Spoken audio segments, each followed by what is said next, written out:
नमस्कार, आप देख रहे हैं जी पंजाब हरियाणा हिमाचल। मैं हूं संदीप सिंह। आज वीर गाथा में बात होगी उस रणबांकुरे की जो जमीन पर गिरा जरूर लेकिन हौसले से कभी टूटा नहीं। सिपाही अरुण पाल हिमाचल के उस वीर सपूत की कहानी है जो 2 गोलियां खाने के बाद भी अपनी टीम को रास्ता दिखाता रहा। दर्द से कहराता शरीर लेकिन दिल में तिरंगे की ताकत। आज वो व्हीलचेयर पर जरूर है लेकिन उनके सीने में फौज का गर्व और देश के लिए फिर से लड़ने का जुनून आज भी जिंदा है। जब पांव पर खड़े थे तब भी देश का नाम रोशन किया और आज जब व्हीलचेयर पर बैठे हैं तब भी देश का नाम रोशन कर रहे हैं एक खिलाड़ी बनकर।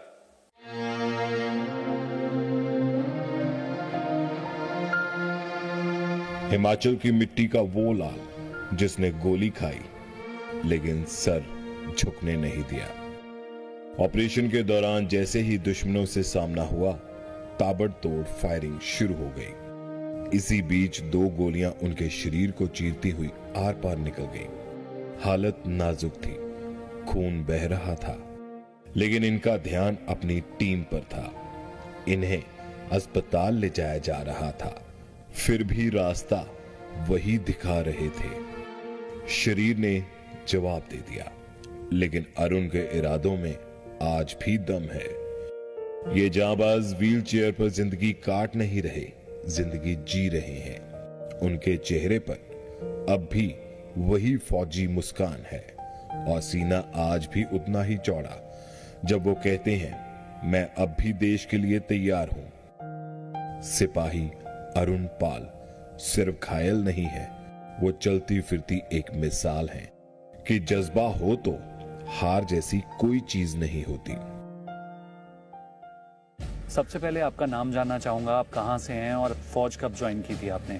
सर मेरा नाम सिपाही अरुण पाल है और मैं हिमाचल सिरमौर डिस्ट्रिक्ट नाहन से बिलोंग करता हूं और मैं 24 अगस्त 2001 में आर्मी ज्वाइन की। तो कितनी सर्विस हो गई थी उसके बाद ये हादसा हुआ? सर लगभग मेरा 14 साल 6 महीना हो गया था जब मेरे को चोट लगी। फिर 2 साल मैं एमएच में रहा और 16 साल 1 महीना करके मैं मेडिकल बोर्ड आउट है। तो जिस दिन ये हादसा हुआ कर क्या रहे थे आप? सर मैं अपनी जो कंपनी है व्यवहार में पहले तो रेस्ट कर रहा था। अचानक की खबर आती है कि ऐसे उस घर में मिलिटेंट है। तो फिर कंपनी कमांडर बोलते हैं हमें कि हम उधर चलना है। तो हमारी की वाटी और हमारे कंपनी कमांडर मेजर साहब हम जाते हैं और 2-3 घरों का कोर्डन करते हैं। कहाँ पे? ये डिस्ट्रिक्ट पुलवामा में है, हैफ गांव, जम्मू कश्मीर। जी। तो उसका हम कोर्डन करते हैं। कोर्डन करने के बाद लड़के अंदर भेजते हैं कि अंदर है कोई या नहीं है, सिविलियन को भेजते हैं। तो वो अंदर से फायरिंग शुरू कर देते हैं। ये 10:30-11 बजे की बात है रात को। तो मैं बेटे के पीछे खड़ा होता हूँ। अभी वो निकलते पहले मेरे से साथ में लड़का था लेफ्ट साइड में जी, उसकी टांग में गोली लगी। तो उसने मेरे को आवाज़ दी कि ऐसे सर मेरे को गोली लगी। तो मैंने बोला भाई इधर तो ऐसा कुछ है नहीं, तो ऐसा कर साइड में निकल जा, लेफ्ट साइड में और है और कंपनी कमांडर साहब है तो रोड पे निकल जा, अगर नहीं जा सकता है तो उधर से वो तेरे को बैकअप कर लेंगे। तो उसके बाद वो निकलते निकलते मेरे को भी लग गई। अच्छा, मतलब गोली का तो मेरे को बाद में पता लगा मैच में कि मेरे को गोली लगी है। उससे पहले उन्होंने ग्रेनेड फेंका तो ग्रेनेड की जैसे लाइट हुई ना तो वो मेरी आंखों में फ्लैश सा हुआ। तो मेरे को लगा कि मेरे को ग्रेनेड से ही मतलब लगी है। अच्छा, शेल लग गया? जी सर। तो मैं फिर नीचे गिर गया। मतलब कुछ सेकंड में मुझे पता नहीं लगा कि क्या हुआ क्या नहीं हुआ। जैसे मैं नीचे गिरा कैसे मेरे को लगी। उसने बोला सर आप रुको और फिर वो आया, उसने मेरे को खींच के पेट के पीछे किया। तो लगभग 10-15 मिनट उधर रहा। उसके बाद मेरे को बैकअप कर दिया। फिर 92 बेस हॉस्पिटल श्रीनगर में ले गए। जब गोली लगी तब एहसास नहीं था कि गोली लग चुकी है? नहीं, दर्द था कमर में, बस नीचे ऐसे सुन्न हो गया और कमर में दर्द था। ज़्यादा ध्यान फोकस अपने मिशन की तरफ था, इसीलिए आइडिया ही नहीं लगा कि आपको भी गोली लगी आपके साथी के साथ साथ। जी सर। तो जब आप हॉस्पिटल में होश आया? नहीं, होश तो होश ही था। होश में थे? हाँ जी सर। तो उस दौरान यहाँ तक कि जैसे जो हाईवे है ना, मेन हाईवे, तो जो मेरे साथ 2 लड़के गए गाड़ी में वो थोड़ा सा पजल हो गए कि लगी है, चोट लगी या हादसा हो गया हमारे साथ। तो क्या बातचीत हो रही थी? याद मैं है लेटे ही उनको रास्ता बता रहा था कि आगे मस्जिद है उधर से राइट जाना या लेफ्ट जाना, और फिर उनको रोड पे निकाला, फिर आगे तो हाईवे से फिर पहले नेविगेशन भी आपने किया अपने साथ लेटे। और वो घबराए हुए थे? जी। आप घबराए नहीं? नहीं, मुझे था कि लगी है, चलो कोई बात नहीं, अब मैं जाएंगे थोड़ा सा हो जाएगा फिर तो ठीक हो जाएगा। जी सर। तो फिर जब हॉस्पिटल पहुंचे, डॉक्टर ने ट्रीटमेंट शुरू की होगी, ऑपरेशन लगे होंगे, गोलियां बाहर निकाली होंगी। गोली तो निकल गई थी सर, आर पार निकल गई थी। तो जब ट्रीटमेंट हुई, ट्रीटमेंट करने के बाद डॉक्टर ने कब बोला कि आप पैराप्लेजिक हो? सर मैं 19 मई 2015 में मुझे नाइट में ये चोट लगी, तो रात को मुझे 92 बेस हॉस्पिटल में ले गए।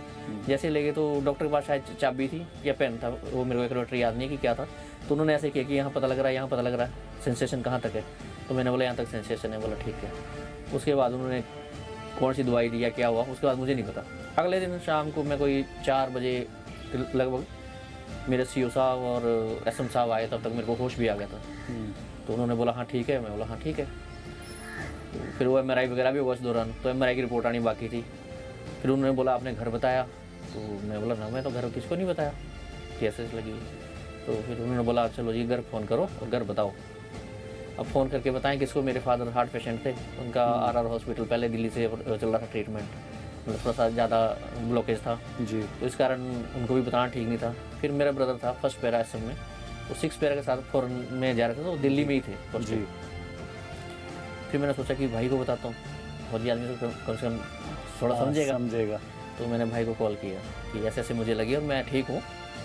और तब तक वो MRI की भी रिपोर्ट आ गई। तो उन्होंने बोला कि आप ऐसा करो, आपको हम RR हॉस्पिटल दिल्ली रेफ़र कर रहे हैं। तो भाई ने उस टाइम प्लान कर लिया था कि जैसे उनको पहले फ़ोन किया तो उन्होंने प्लान कर लिया कि हम श्रीनगर आ रहे हैं। तो मैंने उनको दोबारा फ़ोन किया कि नहीं, मैं ऐसे ऐसे बाई एयर दिल्ली आ रहा हूँ। तो नाइट में मेरे को उधर से शिफ्ट कर दिया 20 तारीख को ही दिल्ली। तो गोली लगी कहाँ थी आप बताएंगे? गोली सर एक टांग में लगी थी सर, वो तो मांस में बाहर से निकल गई थी। और दूसरी गोली मेरे को यहाँ से लगी है और इधर क्रॉस हो गई। वेपन कौन सा था?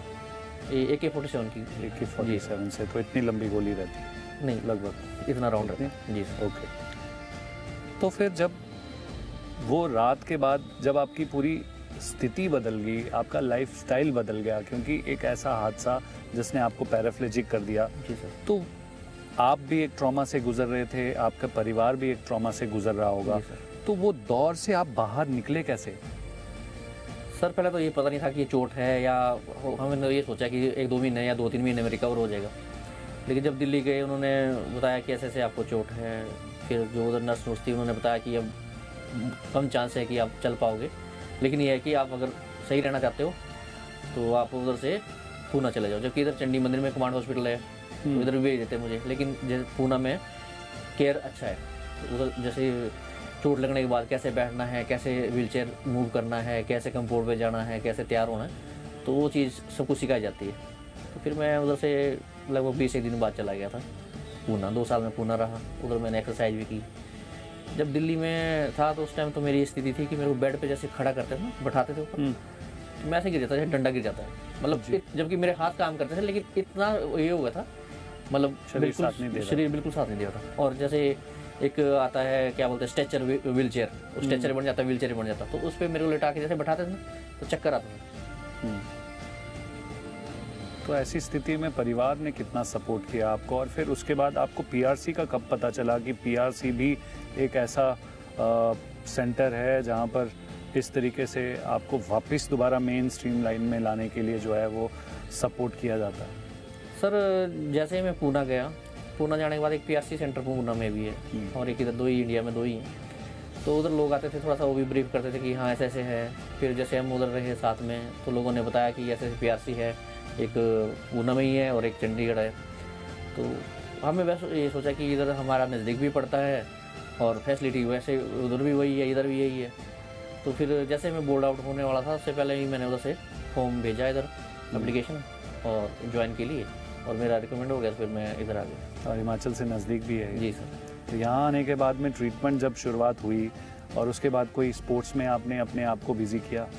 जी सर, जैसे ही मैं इधर आया तो शुरू में तो जो व्हील चेयर पर, जैसे गेम वाली व्हील चेयर पर मैं देखता था खेलते हुए, तो मुझे डर फील होता था कि गिरूंगा, लगेगी।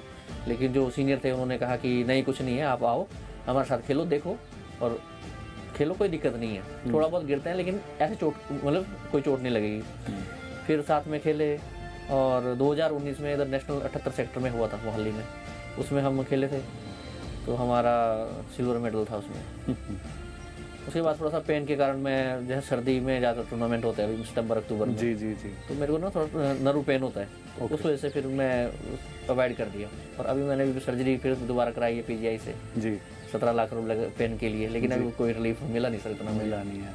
जी सर। पर अब किस तरीके से आप देखते हैं कि आपका परिवार और आप यहीं रहते हैं अब? जी सर।